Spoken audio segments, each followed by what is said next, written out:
Hi everybody, welcome to Fast Home Brew. It's Christmas time. Well, it will be soon, which means it's time to make a Christmas beer. And I'm actually going to make Aussie Christmas beer because it's not exactly winter warmer weather in Australia around Christmas time. So, yeah, current forecast for Christmas Day is 29 degrees, which should be quite nice, but means I'm not making anything too dark or too sort of fiery. But anyway, I've got the water going, and now this is the best part of Christmas. You get an advent calendar, and it looks like I've got a black IPA in this one, which is interesting.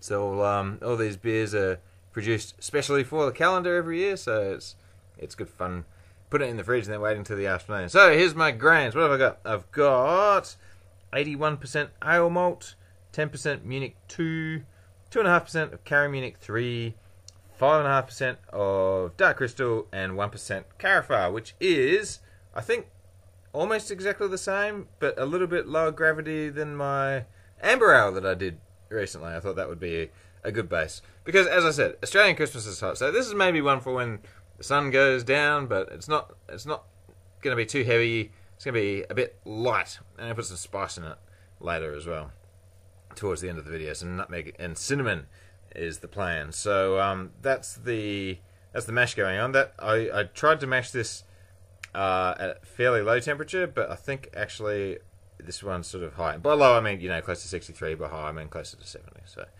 it ended up closer to 70. Here's all my stuff ready for me to hoist the bag out. So got my strainer and my clip and all that nonsense there.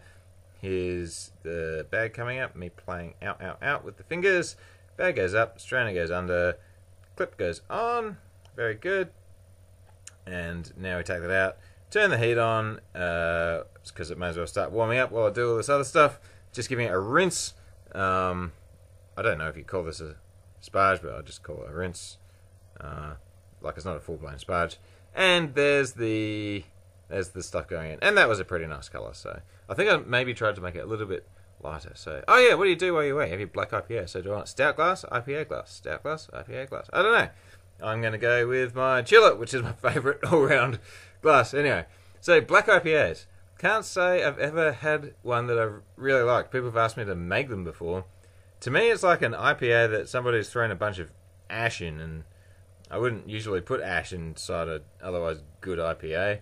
And then you multiply the whole thing by confusing. But this is definitely, this one's not too bad. It's the least worst black IPA I've ever had.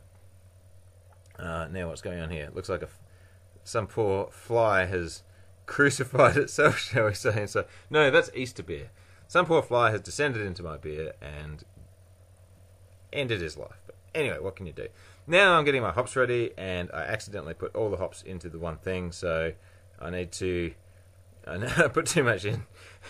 This is Mosaic, by the way. And that's... Yeah, now I'm evening it out with the right amount. So I'm aiming for 26 IBUs, kind of not too bitter, and there's a sort of half gram a litre late edition there that's going to go in with 5 minutes left. So yeah, that goes in for 60 minutes. This is 15 minutes remaining, my well flock and my yeast nutrient going in, and then with 0 minutes remaining the thing goes out. I'm starting to get my gear ready for the cube, so that gets a bit of a sanitization there. This is some Star San, and just get it on all the surfaces and then tip it out as best I can.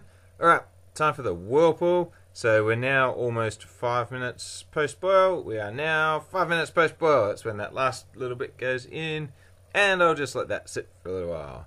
This is my new measuring jug. My last one, these ones are cheap. They're not exactly designed for high temperatures, and it cracked too many times and started leaking a bit, so what can you do? They're cheap. Okay, filling up the cube. Gonna get right to the top of this one. There's my nice little pile of muck in the middle from the whirlpool, and gee, it actually looks quite clear, this wort, so maybe this would be a nice clear beer that I can impress everyone with on Christmas Day, except actually it's not probably going to be ready until the new year because I started it too late. But hey, oh, by the way, this video has been promoted among my videos so that it can come out on Christmas Day, I think. So it's jumping the queue a little bit there, because who wants to see a Christmas brew in February, right? And that's about how far behind I am at the moment in terms of videos from brew days and all that sort of nonsense. It takes a while between brew day and the video to come out. So anyway, up to the shed, past the old washing machine or dishwasher, and this is going to cool down overnight. I will see you tomorrow for fermentation day, let's call it. So here's all my stuff. It's nice and clean. It's been sanitized. Balance my strainers there with my spoon, and I had to put this guy in the fridge because it is quite warm, and I didn't want it to be 30 degrees still. So lid comes off, and I've sort of got it tilted to try and not spill any, and then 1, 2, 3, hopefully, up she goes. And my shoes only got a little bit wet this time. I know I could siphon it in, but I just haven't bothered yet. It would be one more thing to clean that I don't really want to do. So there's a nice little sloppy stir to aerate it as much as I can.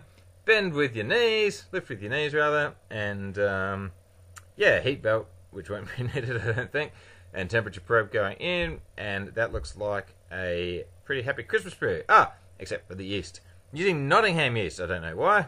I thought it would probably beast its way through and finish kind of quickly, and maybe that would help it be done.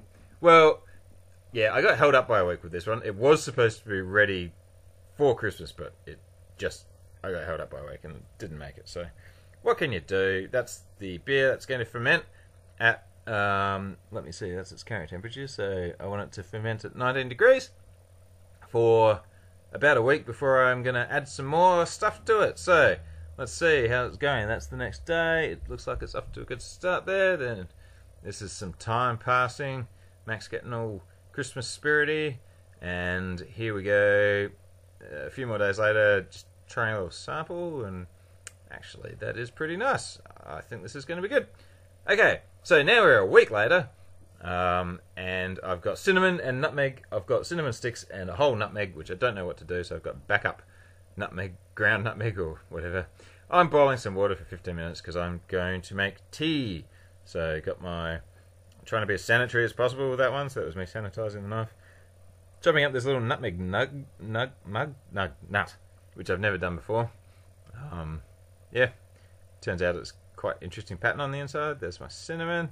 So this is going, as I said, to be tea. It's going to be nutmeg and cinnamon tea. So done with the boil, put that in the pan, and lid goes back on. And now it's going to get 30 minutes to steep while I enjoy today's calendar beers. The 19th now. This is a barley one, which is pretty interesting. Actually, the calendar's been good this year. It seemed like it was a procession of New World IPAs at the start, but now we've had some boxed brown ales. There's a barley one. There's a Japanese lager in there. So some good variety at the moment. Alright, 1 minute, 0 minutes. All done with the steep. Straining it into my, again, nice sanitary strainer and jug there. And then that's pretty much going up to the shed and straight into the beer. Any second now. Smells nice. Smells mostly like cinnamon. The cinnamon dominated, so I guess next time I would use 2 nutmeg nuts, but I can't do anything about that now. In she goes, and I think we're done. We're done! So, hey, what'd you get for Christmas this year? Remember last year I got gastro? This year I got shingles, of all things, would you believe? I'm getting all these ancient diseases from my kids' daycare, I think. But anyway, have a good one. Enjoy your Christmas, and I'll see you next year. Bye.